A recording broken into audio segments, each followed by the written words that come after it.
I'm a big fan of the Galaxy S7. It's been my daily driver since it came out, and while I have been tempted to switch to the Google Pixel or even the Huawei Mate 9, I've always come back to the S7. So like many of you guys, I'm pretty excited for the S8, which is due to be announced in March just after Mobile World Congress. But like all big phone launches, there's been a ton of leaks, tips and rumours come out. So here's what we know so far about the upcoming Galaxy S8.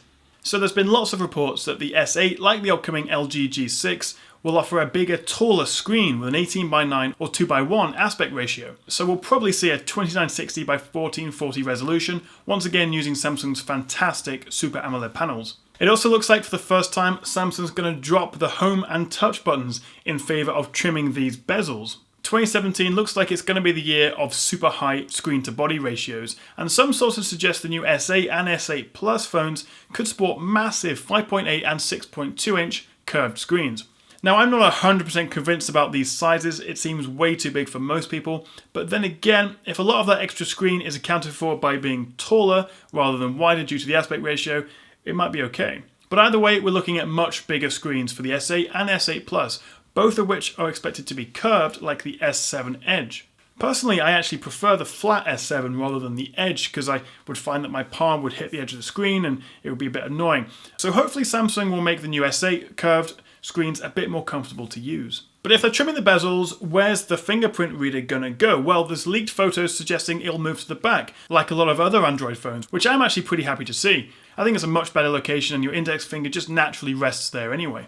Now, these renders of the S8 show a brand new side button on the left side of the phone, which could be used to activate Samsung's new Bixby virtual assistant. Think of it as Samsung's own version of the Google Assistant or Apple's Siri.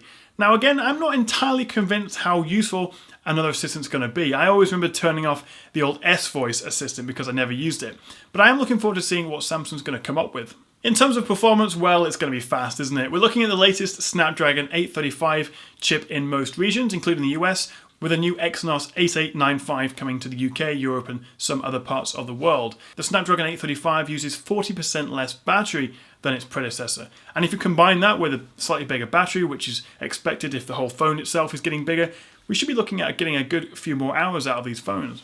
As for RAM, well, there's really no reason to go beyond the current 4 gigs, but there's a chance they could up it to 6 gigs, I suppose, like OnePlus did with the 3T. But what we probably will see a bump in is storage. At the moment, the only option you have for internal storage on the S7 is 32 gigs, and we're expecting this to be bumped up to 64 gigabytes on the S8. Of course, one of the best parts of the S7 is the camera, and while in my experience the Google Pixel has actually overtaken it as the #1 smartphone camera, the S8 will definitely be fighting for that top spot.